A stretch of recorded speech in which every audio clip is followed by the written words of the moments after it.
Tell us about that, though. It was a real shock to so many people, particularly in parts of the United Kingdom, where it's almost card-only payment, isn't it?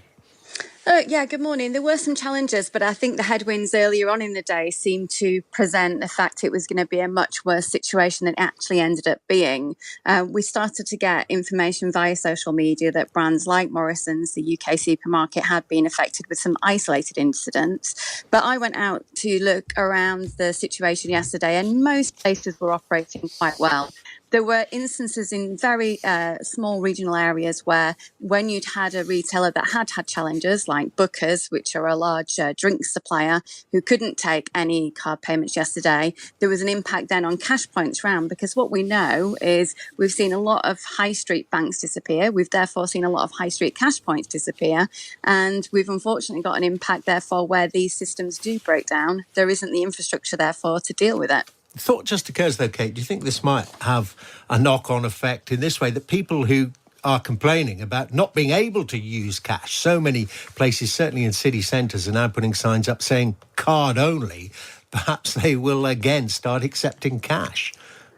I think there's always the complexity of dealing with cash. It's probably a bigger issue than most people realise when it comes to store security. We have seen actually a rise back in cash use since 21, and a lot of that's been down to the fact that consumers prefer it as a budget method tool, only by a few percent, but it's certainly on the rise. But I think a lot of organisations have seen what they feel is a benefit in their infrastructure by not using it. At the end of the day, it's around having conversations and understanding the consumer dynamic. There's still probably about 20% of people who prefer that method of payment, and understanding how retailers can best support them. And when I was working with brands like FCA, our conduct authority, there is this nervousness about what would happen with a cashless society and how many people it impacts. And it certainly impacts older people, and certainly people who perhaps in a more budget pressured situation. So I think there's all those elements as well. But I think what it overall shows is, again, the vulnerability our systems have. This isn't the first time this year we've heard of brands struggling with their technology systems. We've had brands over the past few months where we've seen supermarket shoppings just suddenly cancel the deliveries that day because of a technology issue.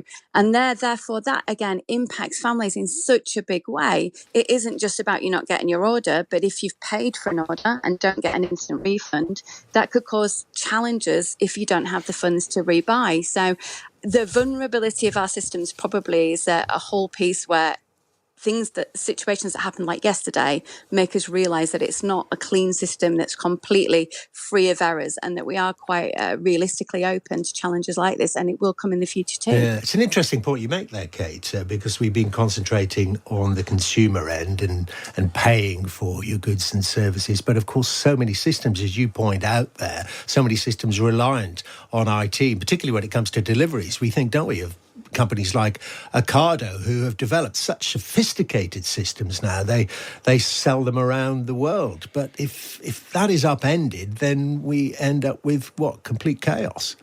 The rise to deliveries at home, particularly where the UK as a nation, we're really strongly advocates in terms of the way we shop. We prefer online shopping for a lot of our deliveries. Millions of parcels flying through the system, all dependent on our tech infrastructure, but the way that we clock in and clock in out of work, all of these elements are quite often operated by systems that are plugged into main operating systems, and they can all create an impact. That's why you saw media companies like Sky removed from screen yesterday as well. This didn't just impact the commercial nature of life, it also impacted many media organisations too. So, do you still carry a bit of cash with you, Kate, when always you're out and about?